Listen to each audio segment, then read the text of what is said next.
রাত্রিবেলা ডিনার টাইমে রুটি পরোটার সাথে একটু অন্যরকম কিছু খেতে ইচ্ছে হলে তাহলে এই রেসিপিটা অবশ্যই একবার ট্রাই করতে হবে।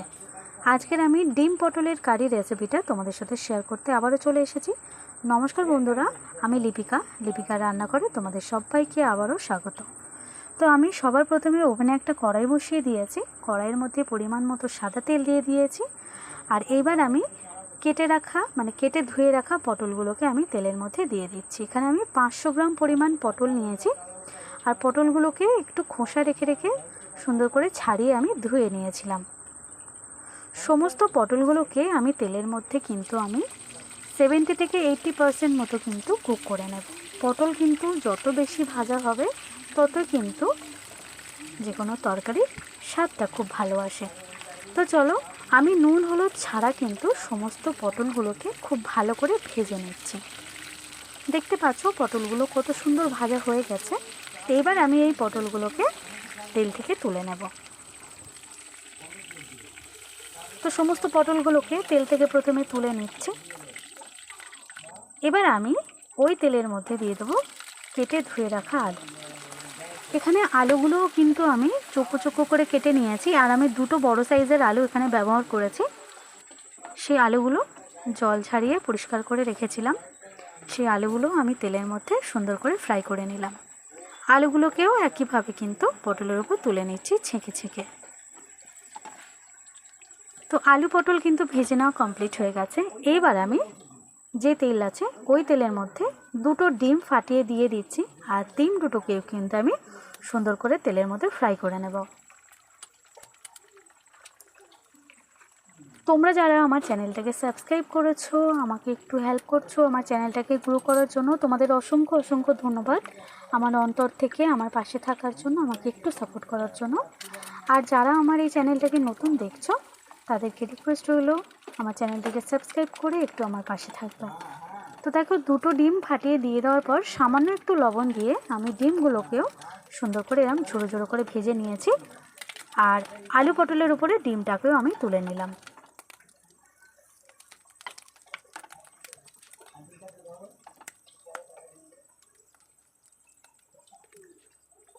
তেলের পরিমাণ একটু কমে গিয়েছিল, সেই জন্য এবার আমি একটু সরিষার তেল দিয়ে দিলাম। তোমরা চাইলে এই সময় সাদা তেলও দিতে পারো, কোনো অসুবিধা নেই। সরিষার তেলটা দিয়ে আবার একটু নাড়াচাড়া করে নিচ্ছি। আর এবার আমি এর মধ্যে দিয়ে দিচ্ছি একটা বড় সাইজের কেটে রাখা পেঁয়াজ। পেঁয়াজগুলোকে আমি মোটামুটি একটু পাতলা পাতলা করে কেটে নিয়েছি। আর পেঁয়াজটাকে তেলের মধ্যে দিয়ে একটু নাড়াচাড়া করে নিচ্ছি। প্রথমে 30 সেকেন্ড মতো নাড়াচাড়া করে নেওয়ার পর এবার আমি এর মধ্যে দিয়ে দিচ্ছি একটা টমেটো, মাঝারি সাইজের টমেটো, একটু পাতলা পাতলা করে কেটে নিয়েছি লম্বা লম্বা করে। সেই টমেটোটা দিয়ে দিলাম।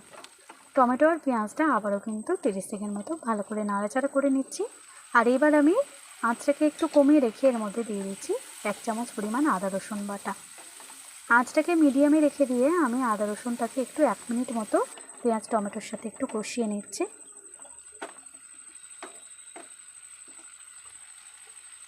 পেঁয়াজ টমেটো আদা রসুন কষিয়ে নেওয়া হয়ে গেলে এর মধ্যে দিয়ে দিচ্ছি এখানে 1/2 টেবিল চামচের মতো হলুদ গুঁড়ো আর 1 টেবিল চামচের মতো লঙ্কার গুঁড়ো। আর এবার দিয়ে দেবো 1/2 টেবিল চামচের মতো এখানে জিরা গুঁড়ো। লঙ্কা হলুদ জিরাটা দিয়ে দেওয়ার পর আবারও ভালো করে কষিয়ে নিতে হবে তেলের সাথে। সামান্য একটু জল দিয়ে মশলাটা কষিয়ে নিয়েছিলাম। তারপর আমি এর মধ্যে দিয়ে দিলাম পরিমাণ মতো লবণ। লবণটা দিয়ে দেওয়ার পর এবার আমি ভেজে রাখা আলু পটল আর ডিমটা দিয়ে দিলাম। আর কিন্তু কোনো ঢাকা দেওয়া যাবে না, তাহলে কিন্তু ডিমের একটা গন্ধ হতে পারে। তো ঢাকা খোলা অবস্থায় এরকম খুব সুন্দর করে আঁচটাকে কমিয়ে রেখে রেখে ভালো করে কষিয়ে নিতে হবে সমস্ত কিছু। প্রায় 2-3 মিনিট ধরে কিন্তু মিডিয়াম টু হাই ফ্লেমে কিন্তু এই কাজটা করতে হবে। আর এরকম তেল ছেড়ে গেলে সবজি থেকে তারপরে এর মধ্যে আমি দিয়ে দিচ্ছি পরিমাণ মতো জল। চাইলে তোমরা এই সময় গরম জলও দিতে পারো, আমি নর্মাল ঠান্ডা জলই দিচ্ছি। জলটা দিয়ে আবার একটু নাড়াচাড়া করে নিচ্ছি। আর তারপরে আবারও এরকম ঢাকা খোলা অবস্থায় এরকম মাখো মাখো করে নামিয়ে নেব। আর সব শেষে কিন্তু এর মধ্যে দিয়ে দেবো একটুখানি ভাজা গরম মশলার গুঁড়ো। তো আশা করছি আমার এই আজকের রেসিপিটা তোমাদের সবার খুব ভালো লেগেছে। আর রেসিপিটা যদি ভালো লেগে থাকে তাহলে কিন্তু অবশ্যই করে বাড়িতে একবার রেসিপিটা ট্রাই করবে। আর হ্যাঁ, একটা কমেন্টও কিন্তু করতে হবে, কারণ তোমাদের কমেন্ট পেলে কিন্তু আমি আরও একটু উৎসাহ পাই যে আরও নতুন নতুন রেসিপি আনার জন্য। একটা ভিডিও করতে কিন্তু অনেকটা স্ট্রাগল করতে হয়। তো আশা করছি তোমরা একটা ছোট করে লাইক করে দেবে আর একটা কমেন্ট করে দেবে, আর অবশ্য করে আমার চ্যানেলটাকে একটু সাবস্ক্রাইব করে আমাকে একটু সাপোর্ট করবে এগিয়ে যাওয়ার জন্য। তো চলো আজ এই পর্যন্তই, সবাইকে টাটা।